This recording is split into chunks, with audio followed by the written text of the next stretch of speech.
तो चलिए दोस्तों, आज क्लास 10th का फिजिक्स का सेकंड चैप्टर के साथ आप लोग के सामने प्रेजेंट हूँ। जो है प्रकाश का अपवर्तन यानी रिफ्रैक्शन ऑफ लाइट। तो इसी में कुछ इम्पोर्टेंट क्वेश्चंस और फैक्चुअल चीज के साथ आप लोगों के सामने प्रेजेंट हूँ। तो चलिए देखने का प्रयास कीजिए। पहला क्वेश्चन क्या कहता है, प्रकाश का अपवर्तन किसे कहते हैं? तो प्रकाश की किरण एक पारदर्शी माध्यम से दूसरे पारदर्शी माध्यम में जाती है तो अपने पथ से विचलित हो जाती है। यही घटना जो है ना, प्रकाश का अपवर्तन कहलाता है या कहते हैं। कहने का मतलब ना, एक माध्यम से दूसरे माध्यम में जब जाती है तो अपने पथ से क्या हो जाती है, विचलित हो जाती है। विचलित कहने का मतलब एक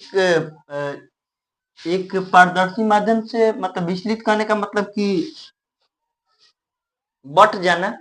विचलित करने का मतलब बट जाना भी आप बोल सकते हैं। एक माध्यम से दूसरे माध्यम में विचलित हो जाती है। यही घटना जो है ना, प्रकाश का अपवर्तन को दर्शाता है। अब प्रकाश के अपवर्तन के कितने नियम? तो प्रकाश के अपवर्तन के दो नियम होते हैं। प्रकाश के अपवर्तन के दो नियम होते हैं।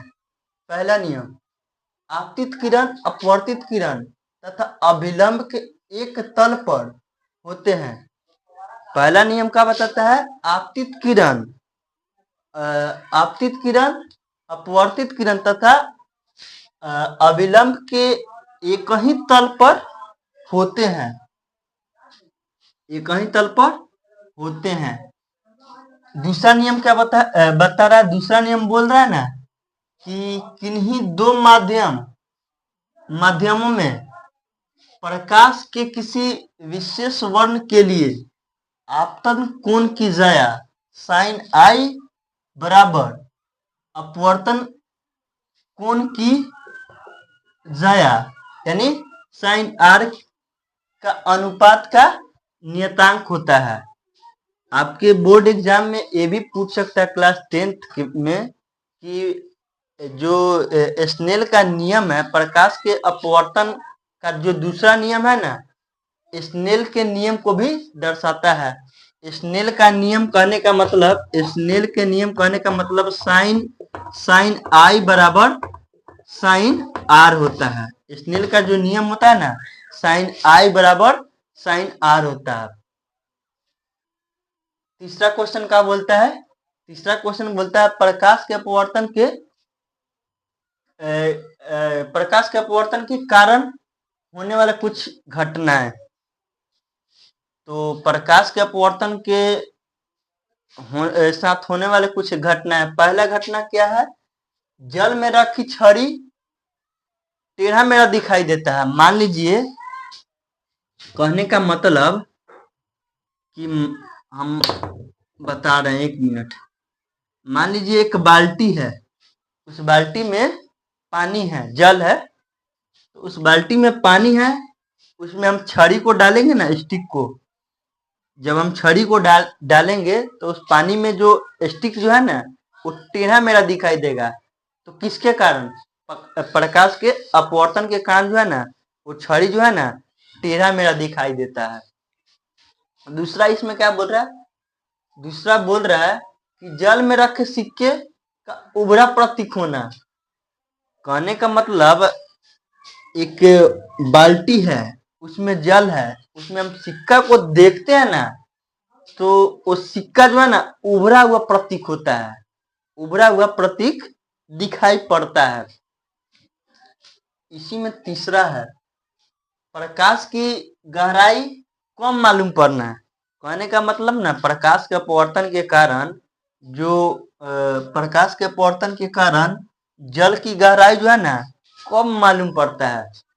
कम मालूम पड़ने का कारण है ना, प्रकाश का अपवर्तन। मान लीजिए आप नदी या तालाब में जाइएगा ना, तो आपको तो देखने में लगेगा ना कि वो ज्यादा पानी नहीं होगा, लेकिन वो कभी कभी महसूस दिखाई पड़ता है, जो है ना, जल की गहराई कम मालूम पड़ता है, पता है किस कारण? प्रकाश के अपवर्तन के कारण। इसी में नोट के रूप में मैं लेकर आया हूँ। वायुमंडलीय अपवर्तन के कारण तारे टिमटिमाते नजर आते हैं। आपके बोर्ड एग्जाम में ऑब्जेक्टिव के तौर पे ये भी पूछ सकता है कि जो तारे का टिमटिमाना है वो किसके कारण है? तो आप बता सकते हैं कि जो तारा का टिमटिमाना है ना, वायुमंडलीय अपवर्तन के कारण जो है ना, तारा टिमटिमाते हुए नजर आते हैं। प्रकीर्णन, प्रकाश के प्रकीर्णन के कारण जो है ना, आकाश का रंग नीला दिखाई प्रतीत होता है। प्रकाश के प्रकीर्णन के कारण आकाश का रंग नीला दिखाई प्रतीत होता है या दिखाई पड़ता है। अपवर्तन के दूसरे नियम को स्नेल का नियम भी कहते हैं। अभी जस्ट कुछ देर पहले मैंने बताया था कि स्नेल का जो नियम जो है, अपवर्तन का जो दूसरा नियम है, वो स्नेल का नियम, स्नेल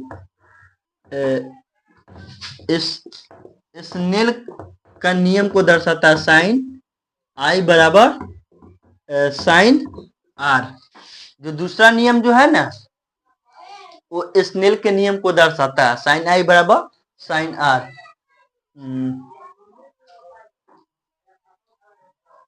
विभिन्न घटनाओं में प्रकाश की चाल भिन्न भिन्न होती है। कहने का मतलब विभिन्न घटनाओं में प्रकाश की चाल भिन्न भिन्न होती है, अलग अलग होती है। तो आपके बोर्ड एग्जाम में ये भी सवाल पूछ सकता है कि मान लीजिए प्रकाश की चाल सबसे अधिक किसमें होती है? ठोस, द्रव और गैस। तो आप बता सकते हैं कि प्रकाश की गति जो है ना, सबसे अधिक ठोस में होती है। तो आपको ये भी दिमाग में प्रश्न उठा होगा कि अच्छा, प्रकाश का जो गति होता है सबसे अधिक ठोस में ही क्यों होता है? तो मैं बताने का प्रयास कर रहा हूँ। प्रकाश का जो गति ठोस में अधिक होने का कारण है ना, प्रकाश का जो ठोस में उसका मोलिक्यूल होता है ना, कण होता है ना, बहुत आसपास होता है। आसपास होने के कारण उसका जो चाल है ना, अधिक दिखाई पड़ता है। सबसे कम पूछेगा ना, यदि सबसे अधिक पूछ रहा है तो आप ठोस बताइएगा। सबसे अधिक पूछेगा तो आप ठोस बताइएगा। सबसे कम पूछेगा तो आप बताइएगा गैस। सबसे कम पूछेगा तो आप गैस बताइएगा, सबसे अधिक पूछेगा तो आप ठोस बताइएगा।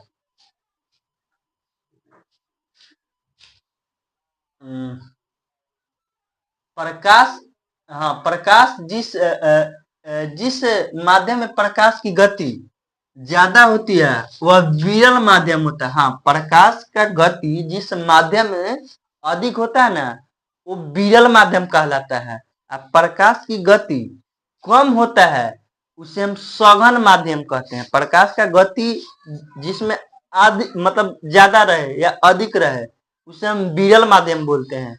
और जिसमें प्रकाश का जो गति है ना, कम होता है ना, उसे हम सघन माध्यम कहते हैं।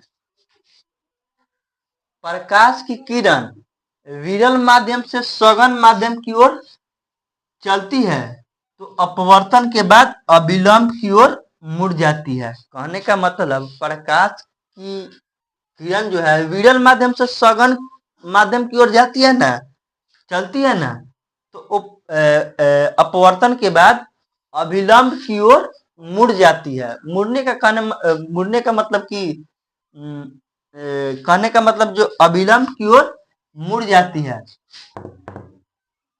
और जब प्रकाश की किरण सघन माध्यम से विरल माध्यम की ओर जाती है ना, तो अपवर्तन के बाद दूर मुड़ जाती है। दूर मुड़ने का कहने का मतलब ना, थोड़ा सा दूरी पे मुड़ती है। इसी घटना को आज इस पॉइंट में मैं बताने जा रहा हूं। जब प्रकाश की किरण सघन